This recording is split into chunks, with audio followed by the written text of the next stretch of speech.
The launch of F1 Manager 23 has been an absolute disaster. There's no other way of putting it. You could see there it said buy the deluxe edition. I'm going to let you know why in this video. We're seeing one of the worst launches of video game that I can remember. It's absolutely atrocious. When you look at any of the comments under anything F1 Manager are posting right now, it's complete negativity. People saying it's a fraud, people saying it's a scam, people saying do not spend any money on this game. I'm going to let you know why in this video. So F1 Manager 22 was a pretty interesting game. I actually really enjoyed it. I was one of the biggest YouTubers for F1 Manager 22. We've got hundreds of thousands of views on the game, exploring lots of different avenues, a massive community. And there were a few different areas that people really wanted improved for F1 Manager 23. Now, to give F1 Manager some credit, one of those areas was to do scenarios, what we call scenarios, and they are adding this in the form of race replay. This is going to be the ability to jump into certain events halfway through a season. You know, you're maybe in a Ferrari and you're low down the grid. Can you get up the grid? Maybe you're a lower team, you know, that you've got into a high position. Can you keep it? These sort of things kind of keep it fresh. But I have to be really honest with you, and this is what people are saying.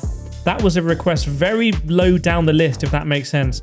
The main features that everyone absolutely wanted if they were going to play full price for F1 Manager 23 were the ability to create a team and the ability to change team. I mean, frankly, if this game, F1 Manager 23, is going to call itself a simulation game, management simulation game, and you're not going to be able to change team, it's frankly a little bit insulting to the intelligence of the fans that enjoy playing sports management games.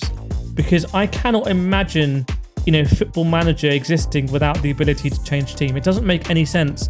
And obviously to create a team, that's the ultimate fantasy, right? That you create your team, create your livery, drivers, and you go and you battle as team principal against the other teams that you know and love. And the fact that they're not doing this, I just don't know whether they've given up on the license. I don't know whether Formula One are being way too restrictive. They don't want to see people create their own teams.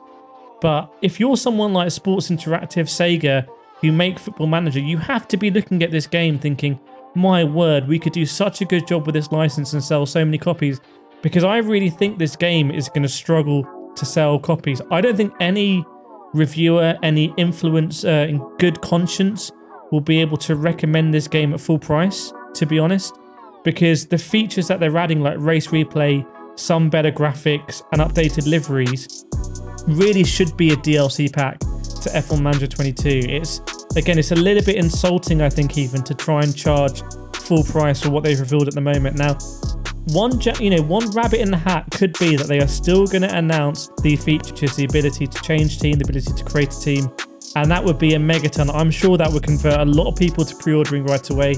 Or they could come out and say, look, we're going to be adding this after launch, which would be a halfway house. But I really think they need to do that, because otherwise they're basically saying, look, this game is essentially F1 Manager 22, but we changed the second 2 to a 3 and we want you to pay full price, which is a little bit ridiculous. We're not even getting into areas like multiplayer, which would be insane. Can you imagine 10 team principals going head to head online? It would be an absolute madness.